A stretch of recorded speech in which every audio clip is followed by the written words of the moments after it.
après le fil. Ça va ? Alors, on a le plaisir de recevoir David Sexig qui me fait remarquer qu'il est plus un spécialiste des SCPI du Grand Paris, mais en effet, il est spécialisé dans une SCPI PF Grand Paris chez Perial. Bonjour David. Bonjour Thomas. Heureux de vous retrouver, on vous a déjà croisé. On va parler en effet de cette thématique du Grand Paris qui semble évidente à jouer quand on s'intéresse à l'investissement immobilier. Mais pour commencer, on en est où sur ce dossier du Grand Paris? Parce qu'on entend beaucoup de choses qui semblent un petit peu inquiétantes. Alors, inquiétant, non.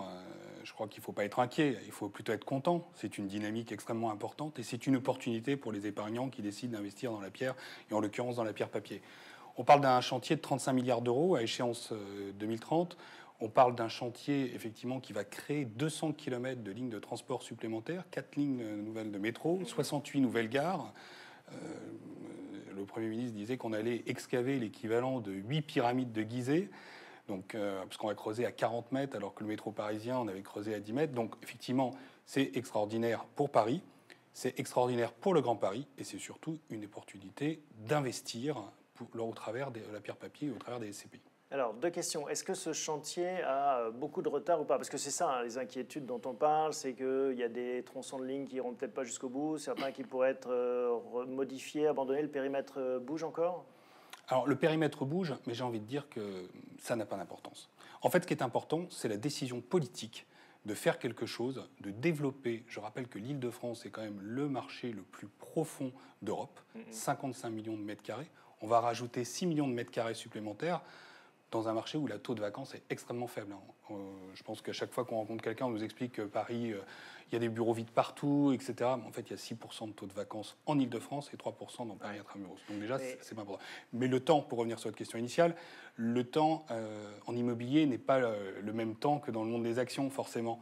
Je rappelle que la prescription fiscale est trentenaire. Les investisseurs au sein des SCPI détiennent en moyenne les parts des SCPI 25 ans. Donc on est vraiment dans une logique d'investissement trop long terme. Donc quand on décale de 4 ou 5 ans, ça n'a aucune espèce d'importance. Si on décale de 4 ou 5 ans, en effet, mais si la station de métro sur laquelle on a misé ne voit pas le jour, là c'est un peu plus embêtant. Alors c'est pour ça que c'est quand même plus intéressant d'être dans un produit diversifié, dans un produit où on mutualise. C'est sûr que si vous êtes particulier et que vous décidez d'investir sur un foncier parisien en Ile-de-France en vous disant c'est super, j'ai entendu dire que la ligne de métro elle va être juste en face et qu'elle n'arrive pas, vous êtes mal. Alors que si vous investissez dans un véhicule qui a 120 lignes, effectivement vous avez quand même peu de chances que les 120 lignes fassent échec à chaque fois. Pas les 120 lignes de métro, 120 lignes dans le portefeuille. Oui, 120 lignes de portefeuille, effectivement. Mais ça viendra vous avez raison, peut-être qu'on y arrivera. Justement, est-ce que c'est ça votre stratégie? C'est de voir cette carte et puis de se dire, de jouer un peu au Monopoly et de placer des investissements sur cette carte du Grand Paris? Alors, on ne joue pas au Monopoly chez Perial. On achète des immeubles, c'est pas la même chose. Non, mais Monopoly au sens où on essaye d'avoir des hôtels et des biens immobiliers. Mais bon. Oui, donc effectivement, on se développe. C'est l'opportunité de se développer. Je rappelle que la SCPI Grand Paris est la SCPI la plus ancienne du marché. On n'est pas des résistants de la dernière heure qui avons décidé d'investir dans le Grand Paris. La SCPI a été créée en 1966. Et elle était déjà investie en Ile-de-France. C'était déjà le Grand Paris, on n'appelait pas ça comme ça à l'époque. Alors ça devait être oui, peut-être effectivement, je ne sais pas comment ça s'appelait, j'y étais pas, mais... Mais bon, c'était la thématique Île-de-France. Exactement. Mais alors donc, comment est-ce que vous réalisez, comment est-ce que vous screenez et comment est-ce que vous décidez d'investir sur certaines zones? Alors, nous, on a une stratégie d'investissement qui est relativement simple. Et toute stratégie d'investissement, pour qu'elle soit simple, il faut qu'elle soit compréhensible et entendable. Donc ce qui se passe, c'est qu'il y aura 7 clusters. Ces clusters, ce sont ces zones de compétences qu'on va développer au sein du Grand Paris. D'abord, je rappelle que le Grand Paris, peut-être qu'il faut le rappeler avant d'expliquer comment on va investir, qu'est-ce que c'est? C'est d'abord un super périphérique de transport qui va encercler le périphérique actuel pour permettre aux salariés qui sont en Île-de-France de circuler, non pas au travers de Paris, mais de circuler d'une banlieue à banlieue pour permettre d'esclaver cette vieille tradition jacobine en fait, des immeubles parisiens et permettre à la région de se développer. L'Est aussi de se développer, puisque traditionnellement, c'est plutôt l'Ouest parisien qui s'est développé. Donc aujourd'hui, nous, on investit sur une thématique qui est relativement claire. On a identifié certaines zones que nous préférons par rapport à d'autres zones, car on est intimement persuadé qu'au final, le Grand Paris ne va pas faire augmenter les valeurs locatives de manière globale sur la zone, mais va plutôt répartir la richesse sur l'ensemble de la zone et qu'il y aura des zones qui vont davantage se développer au détriment d'autres. Donc ça, c'est notre boulot de société de gestion, effectivement, d'être capable d'identifier ces zones qui vont se développer. Et même à aussi longue échéance, c'est-à-dire qu'on parle de 2030, c'est-à-dire qu'aujourd'hui, en 2018, vous arrivez à projeter des loyers en 2030 ? Même si on est en avance d'un cycle, ça n'a pas d'importance. Ce qui est important, c'est d'aller capter les fonciers les plus intéressants, puisque je rappelle qu'on est sur une SCPI qui est plutôt défensive, sur une SCPI qui va créer de la performance au travers d'un rendement un petit peu plus bas qu'une autre SCPI. Mais en contrepartie, elle aura davantage de chances et d'opportunités de voir son capital s'apprécier de par la valeur foncière sous-jacente des immeubles. Et est-ce qu'il n'est pas trop tard? Parce que ce calcul que vous faites, beaucoup l'ont fait, ont pris la carte et se sont dit, tiens, on va miser sur ces futures zones d'activité. Alors, il n'est pas trop tard. On va créer 6 millions de mètres carrés. Nous, on a la chance, et ça c'est extrêmement important, de commencer à partir d'une SCPI existante. Ça veut dire que les associés ou les nouveaux investisseurs au sein de la SCPI ne vont pas s'exposer à du nouveau stock. Ils vont aussi être exposés au stock ancien. Ça, c'est extrêmement important pour la tenue de la performance, parce qu'ils ne seront pas exposés à un seul moment du cycle immobilier. Et concrètement, comment ça se passe d'investir dans le Grand Paris, alors que certains chantiers sont encore sur le papier? Comment est-ce que vous faites? Alors, il y a différentes manières. En fait, on peut investir dans ce qu'on appelle des VFA, des ventes en état futur d'achèvement, qui sont des immeubles neufs qui se construisent et qu'on achète au fur et à mesure de la livraison, par tranche. Mais alors, évidemment, on est dans un véhicule de rendement. D'où l'intérêt d'être dans une SCPI qui est plutôt ancienne, qui peut permettre, le temps que ces immeubles soient loués, de continuer à distribuer. Donc c'est un équilibre un peu délicat. Nous, on peut le faire parce qu'on a une vieille SCPI. On peut aussi arbitrer des anciens immeubles qui sont arrivés à maturité pour permettre aussi de continuer à distribuer. En termes de chiffres, vous parlez de distribution. On est sur quel chiffre en cours, rendement Alors aujourd'hui, on est sur une SCPI qui avait 600 millions d'euros, un petit peu plus de 600 millions d'euros d'actifs sous gestion à fin 2017, qu'ambitionne d'en avoir 700 millions d'euros à fin 2018.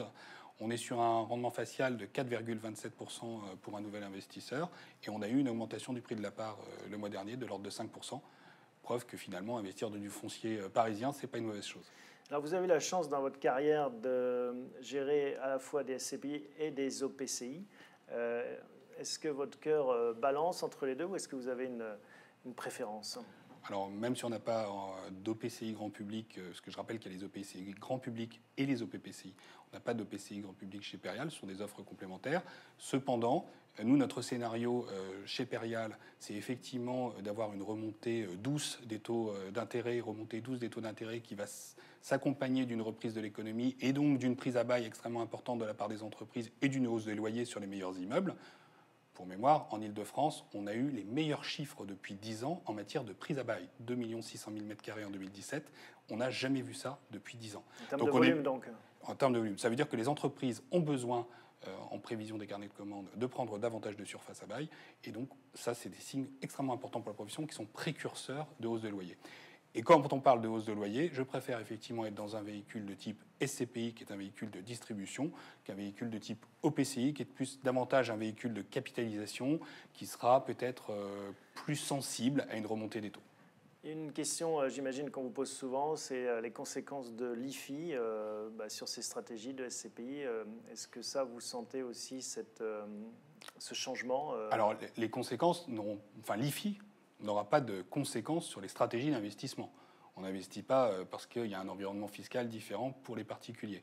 Par contre, il est vrai aussi que l'IFI a pu bouleverser un petit peu la hiérarchie des placements et faire reculer un petit peu la collecte sur les véhicules de pierre-papier. Ça, vous sentez cette crainte finalement des particuliers ou cette réticence, et c'est un peu une douche froide pour eux?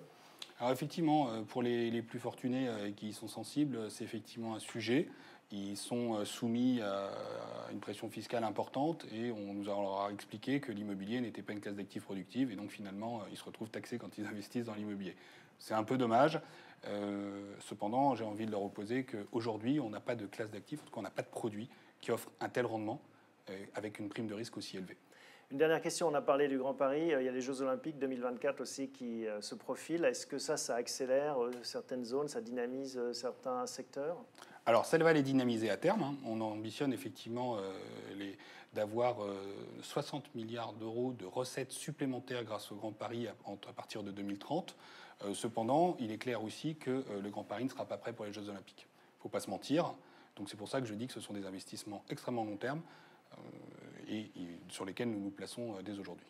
Merci David de nous avoir présenté SCPIPF Grand Paris chez Perial Asset Management. Merci Thomas, à bientôt. Je pense que d'ici 2030, on aura l'occasion de se recroiser. J'espère avant. Voilà. Allez, voilà, ainsi s'achève ce Parlons Placement du mois de mai. Et on se retrouve au mois de juin pour un nouvel épisode. Merci de votre fidélité.